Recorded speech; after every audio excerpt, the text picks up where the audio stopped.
Logos quiz മാസ്റ്ററിൻ്റെ ഈ പുതിയ വീഡിയോയിലേക്ക് നിങ്ങൾക്ക് എല്ലാവർക്കും സ്വാഗതം. നിങ്ങൾ ഇതുവരെയും ഈ ചാനൽ സബ്സ്ക്രൈബ് ചെയ്തിട്ടില്ലെങ്കിൽ സബ്സ്ക്രൈബ് ചെയ്യുക. അതോടൊപ്പം അപ്ഡേഷൻസ് ലഭിക്കുവാനായിട്ട് ബെൽ ബട്ടൺ അമർത്തി അതിൽ ഓൾ എന്ന ഓപ്ഷൻ കൊടുക്കുകയും വാട്സാപ്പിൽ അപ്ഡേഷൻസും സ്റ്റഡി മെറ്റീരിയൽസും കിട്ടുവാനായിട്ട് ഡിസ്ക്രിപ്ഷനിലുള്ള വാട്സാപ്പ് ചാനലിൽ ജോയിൻ ചെയ്യുകയും ചെയ്യാൻ പ്രത്യേകമായിട്ട് ശ്രദ്ധിക്കുമല്ലോ. ഇന്നത്തെ വീഡിയോയിൽ നമ്മൾ കാണാനായിട്ട് പോകുക ലോഗോസിൻ്റെ പഠന ഭാഗമായ സാമുവേലിൻ്റെ ഒന്നാം പുസ്തകത്തിലെ 2-ാം അധ്യായത്തിൻ്റെ ഓഡിയോ ബൈബിളാണ്. കഴിഞ്ഞ ലോഗോസ് പരീക്ഷയ്ക്ക് ശേഷം ഒരുപാട് പേർ ചോദിച്ച ചോദ്യമാണ്, എങ്ങനെയാണ് ബൈബിൾ വാക്യങ്ങൾ തന്നു കഴിഞ്ഞാൽ അതിൻ്റെ കൃത്യമായിട്ടുള്ള കൊട്ടേഷൻസ് കണ്ടുപിടിക്കുക എന്ന്. അതിനൊറ്റ കാര്യം മാത്രമേ നിങ്ങൾക്ക് ചെയ്യാനുള്ളൂ, ഓരോ വചനവും കൊട്ടേഷൻ ഉൾപ്പെടെ മനഃപ്പാഠം പഠിക്കുക എന്നാണ്. അതുകൊണ്ട് തന്നെ ഈ ഓഡിയോ ബൈബിളിൽ ഓരോ വചനത്തോടൊപ്പം തന്നെ അതിൻ്റെ വാക്യവും ഏതാണ് കൃത്യമായിട്ട് പറയുന്നുണ്ട്. അതുകൊണ്ട് നിങ്ങൾ ചെയ്യേണ്ടത് സമയം കിട്ടുമ്പോഴൊക്കെ ഈ വീഡിയോ ആവർത്തിച്ച് കേട്ട് മനഃപ്പാഠമാക്കാനായിട്ട് പ്രത്യേകമായിട്ട് പരിശ്രമിക്കല്ലോ. തീർച്ചയായിട്ടും എല്ലാ ദിവസവും നിങ്ങൾ ഈ വീഡിയോ ആവർത്തിച്ച് കേൾക്കുമ്പോൾ ആ വചനഭാഗവും അതോടൊപ്പം തന്നെ കൊട്ടേഷൻസും നിങ്ങളുടെ മനസ്സിൽ ഓർമ്മയിൽ നിൽക്കുന്നതായിരിക്കും. ലോഗോസ് പരീക്ഷയിൽ മുഴുവൻ മാർക്ക് വാങ്ങാൻ സഹായിക്കുന്ന തരത്തിൽ 100 പരീക്ഷകളുടെ ഒരു മോക്ക് ടെസ്റ്റ് സീരീസ് ഈ ചാനലിൽ ചെയ്യുന്നുണ്ട്. ആർക്കെങ്കിലും അതിൽ പങ്കെടുക്കാൻ താല്പര്യമുണ്ടെങ്കിൽ രജിസ്ട്രേഷൻ ഫീസായി 300 രൂപ അടച്ച് ഈ 100 പരീക്ഷകളിൽ നിങ്ങൾക്ക് ഒരുമിച്ച് പങ്കെടുക്കാവുന്നതാണ്.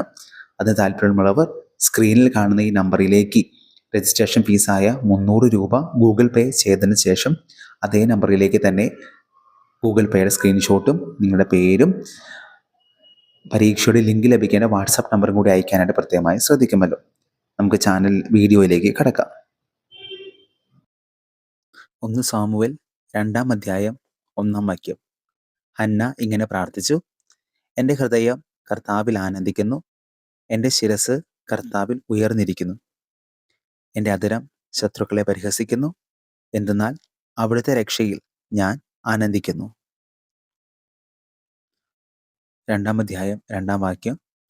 കർത്താവിനെ പോലെ പരിശുദ്ധനായി മറ്റാരുമില്ല, കർത്താവല്ലാതെ മറ്റാരുമില്ല. നമ്മുടെ ദൈവത്തെ പോലെ സുസ്ഥിരമായ ഒരു ആശ്രയമില്ല. 2-ാം അധ്യായം 3-ാം വാക്യം. അഹന്തതയോടെ മേലിൽ സംസാരിക്കരുത്, നിന്റെ നാവിൽ നിന്ന് ഗർവ് പുറപ്പെടാതിരിക്കട്ടെ. കാരണം കർത്താവ് സർവജ്ഞനായ ദൈവമാണ്, പ്രവൃത്തികളെ വിലയിരുത്തുന്നത് അവിടുന്നാണല്ലോ. 2-ാം അധ്യായം 4-ാം വാക്യം. വീരന്മാരുടെ വില്ലുകൾ തകരുന്നു, ബലഹീനരാകട്ടെ ശക്തി പ്രാപിക്കുന്നു. 2-ാം അധ്യായം 5-ാം വാക്യം.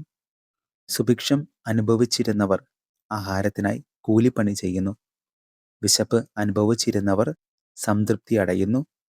വന്ധ്യ 7 പ്രസവിക്കുന്നു, സന്താന സമ്പത്തുള്ളവർ നിരാലംബയാകുന്നു. 2-ാം അധ്യായം 6-ാം വാക്യം. കർത്താവ് ജീവൻ എടുക്കുകയും കൊടുക്കുകയും ചെയ്യുന്നു, അവിടുന്ന് പാതാളത്തിലേക്ക് ഇറക്കുകയും അവിടെ നിന്ന് കയറ്റുകയും ചെയ്യുന്നു. 7-ാം വാക്യം. ദരിദ്രനും ധനികനും ആക്കുന്നത് കർത്താവാണ്, താഴ്ത്തുന്നതും ഉയർത്തുന്നതും അവിടുന്ന് തന്നെ. 8-ാം വാക്യം. ദരിദ്രനെ അവിടുന്ന് ധൂളിയിൽ നിന്ന് ഉയർത്തുന്നു, അഗതിയെ കുപ്പയിൽ നിന്ന് സമുദ്ധരിക്കുന്നു. അങ്ങനെ അവരെ പ്രഭുക്കന്മാരോടൊപ്പം ഇരുത്തി ഉന്നത സ്ഥാനങ്ങൾക്ക് അവകാശികളാക്കുന്നു. ഭൂമിയുടെ അടിത്തൂണുകൾ കർത്താവിൻ്റെതാണ്, അതിന്മേൽ അവിടുന്ന് ലോകത്തെ ഉറപ്പിച്ചിരിക്കുന്നു. 9-ാം വാക്യം. തൻ്റെ വിശ്വസ്തരുടെ പാദങ്ങളെ അവിടുന്ന് കാക്കുന്നു, ദുഷ്ടന്മാർ അന്ധകാരത്തിൽ ഉപേക്ഷിക്കപ്പെടുന്നു, ശക്തിയാൽ ആരും പ്രബലനാകുന്നില്ല. 10-ാം വാക്യം. കർത്താവ് പ്രതിയോഗികളെ ഛിന്നഭിന്നമാക്കുന്നു, അവർക്കെതിരെ ആകാശത്തിൽ ഇടിമുഴക്കുന്നു. അവിടുന്ന് ഭൂമിയെ മുഴുവൻ വിധിക്കും, തൻ്റെ രാജാവിന് ശക്തി കൊടുക്കും, തൻ്റെ അഭിഷിക്തൻ്റെ ശിരസ് ഉയരുമാറാക്കും. 11-ാം വാക്യം. അനന്തരം എൽക്കാന റാമായിലുള്ള തൻ്റെ ഭവനത്തിലേക്ക് മടങ്ങി. ബാലനായ സാമുവേലാകട്ടെ പുരോഹിതനായ ഏലിയുടെ സാന്നിധ്യത്തിൽ കർത്താവിന് ശുശ്രൂഷ ചെയ്തു പോന്നു. ഏലിയുടെ പുത്രന്മാർ. 12-ാം വാക്യം, ഏലിയുടെ പുത്രന്മാർ ദുർമാർഗികളും കർത്താവിനെ ബഹുമാനിക്കാത്തവരുമായിരുന്നു. 13-ാം വാക്യം, ജനങ്ങളിൽ നിന്ന് പുരോഹിതന്മാർക്ക് ലഭിക്കേണ്ട വിഹിതത്തെ സംബന്ധിക്കുന്ന നിയമം അവർ മാനിച്ചില്ല. 14, ആരെങ്കിലും ബലിയർപ്പിച്ച മാംസം പാകം ചെയ്യുമ്പോൾ പുരോഹിതന്റെ ഭൃത്യൻ പാത്രത്തിൽ മുപ്പല്ലി കൊണ്ടുകുത്തി അതിൽ നിന്ന് കിട്ടുന്നത് മുഴുവൻ പുരോഹിതനു വേണ്ടി എടുത്തിരുന്നു. ഷീലോയിൽ വന്നിരുന്ന ഇസ്രായേൽക്കാരോടെല്ലാം അവർ ഇപ്രകാരമാണ് പ്രവർത്തിച്ചത്. 15-ാം വാക്യം, കൂടാതെ മേധസ് ദഹിപ്പിക്കുന്നതിന് മുമ്പ് തന്നെ ബലിയർപ്പിക്കുന്നവനോട് പുരോഹിതന്റെ ഭൃത്യൻ വന്നു പറയും, പുരോഹിതനു വേണ്ടി പാകം ചെയ്യാൻ കുറെ മാംസം തരിക. പച്ച മാംസമല്ലാതെ വേവിച്ചത് അദ്ദേഹം സ്വീകരിക്കുകയില്ല.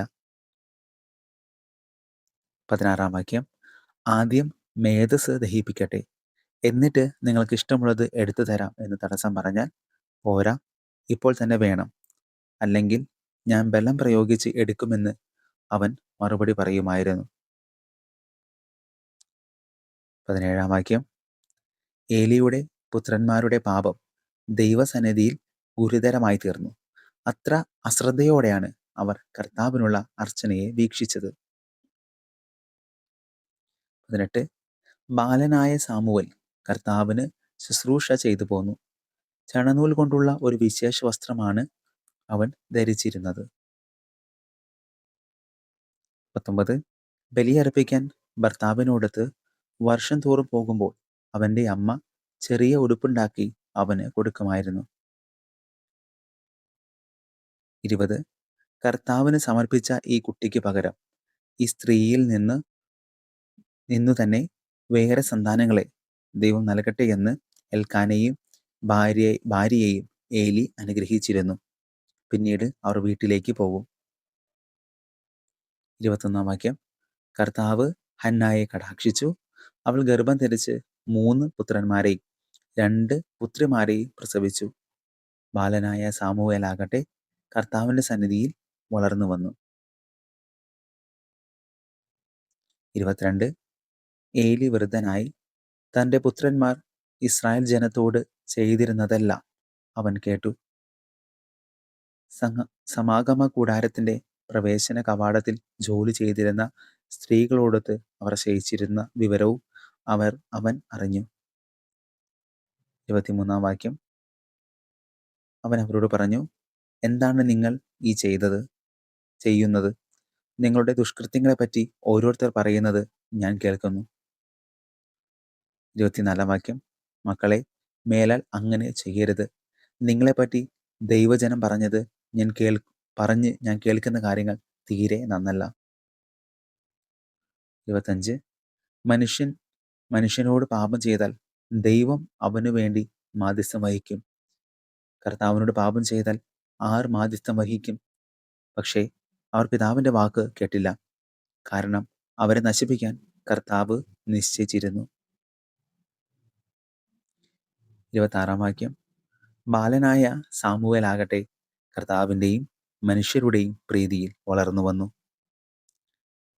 27-ാം വാക്യം, കർത്താവ് അയച്ച ഒരാൾ ഏലിയുടെ അടുക്കൽ വന്ന് പറഞ്ഞു, കർത്താവ് ഇപ്രകാരം പറയുന്നു, നിന്റെ പിതാവിന്റെ കുടുംബം ഈജിപ്തിൽ ഫറവോയുടെ ഭവനത്തിൽ അടിമയായിരിക്കുമ്പോൾ ഞാൻ അവർക്ക് എന്നെ തന്നെ വെളിപ്പെടുത്തി. 28, എൻ്റെ ബലിപീഠത്തെ സമീപിക്കാനും ധൂപാർപ്പണം നടത്തുവാനും എൻ്റെ മുമ്പിൽ എഫോദ് ധരിക്കുവാനും ഇസ്രായേലിൻ്റെ എല്ലാ ഗോത്രങ്ങളിൽ നിന്ന് ഞാൻ അവനെ എൻ്റെ പുരോഹിതനായി തിരഞ്ഞെടുത്തു. ഇസ്രായേൽ മക്കൾ ദഹനബലിക്ക് അർപ്പിച്ചതെല്ലാം നിന്റെ പിതൃഭവനത്തിന് ഞാൻ കൊടുത്തു.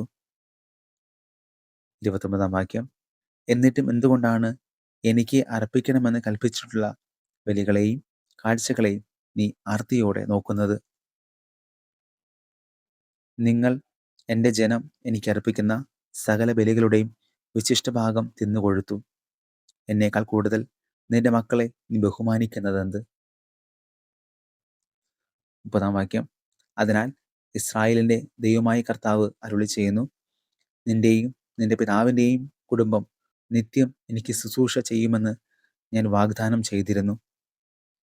എന്നാൽ ഇപ്പോൾ കർത്താവായി ഞാൻ പ്രഖ്യാപിക്കുന്നു, ഇനി അങ്ങനെ ആയിരിക്കുകയില്ല. എന്നെ ആദരിക്കുന്നവനെ ഞാനും ആദരിക്കും. എന്നെ നിന്ദിക്കുന്നവർ നിന്ദിക്കപ്പെടും. 31 വാക്യം. വാർദ്ധക്യത്തിലെത്താൻ ആർക്കും ഇടയാകാത്ത വിധം നിന്റെയും നിന്റെ പിതൃകുടുംബത്തിന്റെയും ശക്തി ഞാൻ ക്ഷയിപ്പിക്കുന്ന ദിവസം ഇത് അടുത്തിരിക്കുന്നു. 32. ഇസ്രായേൽ ജനത്തിൽ മറ്റുള്ളവർക്ക് ഞാൻ നൽകുന്ന അനുഗ്രഹങ്ങൾ കണ്ട് നിങ്ങൾ അസ്വസ്ഥരും അസൂയാലുക്കളുമാകും. പക്ഷേ നിന്റെ കുടുംബത്തിൽ പ്രായം ചെന്നവരായി മേലിൽ ആരും ഉണ്ടാവുകയില്ല. 33. നിങ്ങളിൽ ഒരുവനെ എൻ്റെ ബലിപീഠത്തിൽ നിന്ന് ഞാൻ വിച്ഛേദിക്കുകയില്ല. കണ്ണുനീര് കൊണ്ട് അവൻ്റെ കാഴ്ച മങ്ങുകയും ഹൃദയം ഉരുകുകയും ചെയ്യും. നിന്റെ സന്താനങ്ങൾ വാളിനിരയാകും. 34. നിന്റെ പുത്രന്മാരായ ഹോഫ്നിയും ഫിനെഹാസും ഒരേ ദിവസം തന്നെ മരിക്കും. 35. ഇതു നിനക്ക് അടയാളമായിരിക്കും. എനിക്ക് വേണ്ടി വിശ്വസ്തനായ ഒരു പുരോഹിതനെ ഞാൻ തിരഞ്ഞെടുക്കും. എൻ്റെ ഹൃദയാഭിലാഷം അനുസരിച്ച് അവൻ പ്രവർത്തിക്കും. അവൻ്റെ കുടുംബം ഞാൻ നിലനിർത്തും. എൻ്റെ അഭിഷിക്തന്റെ സന്നിധിയിൽ അവൻ നിത്യവും ശുശ്രൂഷ ചെയ്യും. 36. നിന്റെ കുടുംബത്തിൽ അവശേഷിക്കുന്നവരെല്ലാം ഒരു വെള്ളിക്കാശിനു ഒരു കഷ്ണം അപ്പത്തിനും വേണ്ടി അവനോട് യാചിച്ചു കൊണ്ട് പറയും, ഒരു കഷ്ണം അപ്പം ലഭിക്കേണ്ടതിന് എന്നെ ഏതെങ്കിലും ഒരു പുരോഹിത വൃത്തിക്ക് ചേർക്കണമേ. സാമുവേലിന്റെ പുസ്തകം 1-ാം പുസ്തകത്തിന്റെ 2-ാം അധ്യായത്തിന്റെ ഓഡിയോ ബൈബിളാണ് നമ്മൾ കേട്ടത്. സമയം കിട്ടുമ്പോഴൊക്കെ ആവർത്തിച്ച് കേട്ട് വാക്യങ്ങളും വചനഭാഗവും മനഃപ്പാഠമാക്കാൻ ശ്രദ്ധിക്കുക. 2-ാം അധ്യായത്തിന്റെ ചോദ്യോത്തരങ്ങളുടെ വീഡിയോ നാളെ വ്യാഴാഴ്ച ഈ ചാനലിൽ അപ്ലോഡ് ചെയ്യുന്നതാണ്. ലോഗോസ് പരീക്ഷയിൽ മുഴുവൻ മാർക്കും വാങ്ങാൻ ആഗ്രഹമുള്ളവർക്കായിട്ട് 100 പരീക്ഷകളുടെ ഒരു മോക്ക് ടെസ്റ്റ് സീരീസ് നടത്തുന്നുണ്ട്. അതിൽ പങ്കുചേരാൻ താല്പര്യമുള്ളവർ രജിസ്ട്രേഷൻ ഫീസായ 300 രൂപ ഇതേ നമ്പറിൽ ഗൂഗിൾ പേ ചെയ്ത് സ്ക്രീൻഷോട്ടും ഗൂഗിൾ പേ നിങ്ങളുടെ നമ്പറും പരീക്ഷയിൽ ലിങ്ക് ലഭിക്കുന്ന വാട്സാപ്പ് നമ്പറും ഇതേ നമ്പറിലേക്ക് മെസ്സേജ് അയച്ചാൽ നിങ്ങൾക്ക് ഈ 100 പരീക്ഷകളിലും ഒരുമിച്ച് പങ്കുചേരാൻ സാധിക്കുന്നതാണ്. നിങ്ങൾക്ക് അപ്പോഴും ചോദ്യോത്തരങ്ങളായിട്ട് വ്യാഴാഴ്ച കണ്ടുമുട്ടാം.